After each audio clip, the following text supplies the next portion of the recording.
Shalom, salam sejahtera. Departemen Bakti Wanita Advent Uni Indonesia Kawasan Barat mempersembahkan Renungan Harian Wanita Kristen 2023 disusun oleh Ibu Ria Sinuraya. Sabtu 15 April dengan judul Yesus Sang Pembela.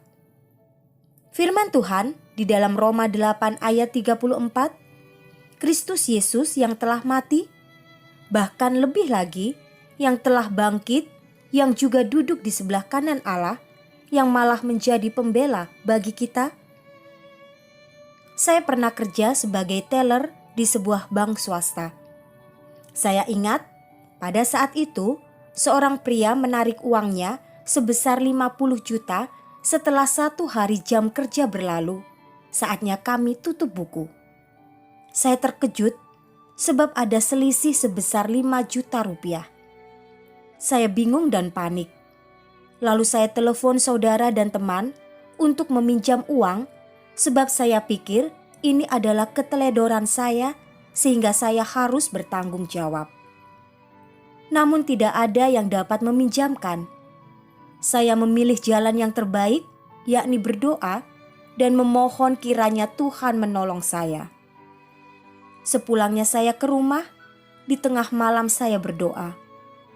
Keesokan harinya, saya ke kantor seperti biasa, namun perasaan saya kacau. Saya berniat akan mencicil uang tersebut. Tiba-tiba datang pria kemarin yang ternyata telah membawa kelebihan uang tersebut. Puji Tuhan, hatinya digerakkan Tuhan untuk mengembalikan uang itu kepada saya. Dia bercerita bahwa semalaman dia tidak dapat tidur, menimbang apakah dia akan mengembalikan uang itu atau dia akan gunakan untuk membiayai istrinya yang akan melahirkan. Seketika itu juga saya tahu bahwa Tuhan mendengar dan menjawab doa saya. Istri pria tersebut tidak mau menerima uang itu dan dia minta suaminya mengembalikan uang yang bukan miliknya itu. Maha besar Tuhan yang mendengarkan doa yang sungguh-sungguh. Siapakah yang akan menggugat orang-orang pilihan Allah? Allah yang membenarkan mereka? Allah yang sudah mati menebus mereka? Tentu tidak mungkin seorang penebus dapat menjadi penggugat sekaligus. Begitu besarnya kasih Allah sehingga Ia tidak mau berpisah dari kita. Tidak ada yang dapat memisahkan kita dari kasih Allah yang ada dalam Kristus Yesus Tuhan kita. Ia tidak dapat menyangkal dirinya yang adalah setia.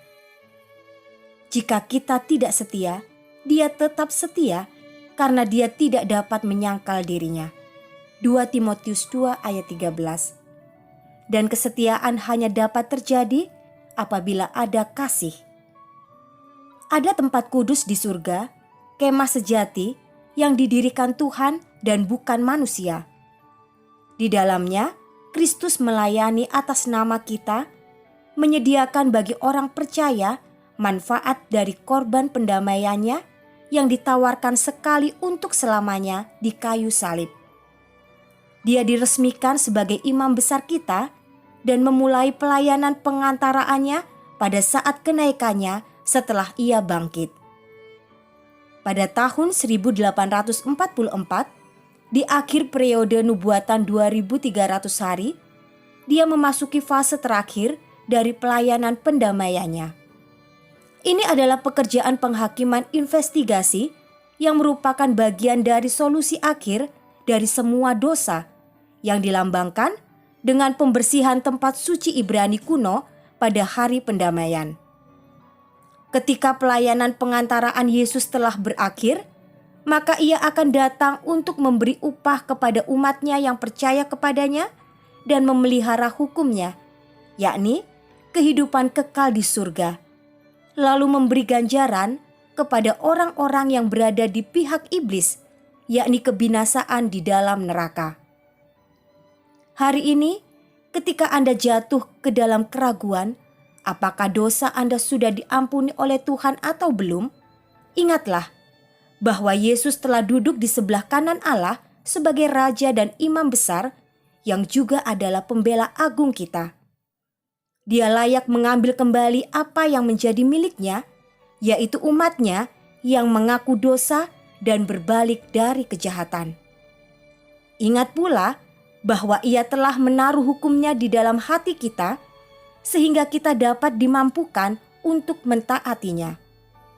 Sama seperti kesaksian hari ini, di mana hati nurani ibu yang menyuruh suaminya untuk mengembalikan uang yang terbawa itu kepada petugas bank. Kiranya Tuhan memberkati kita semua sepanjang hari ini.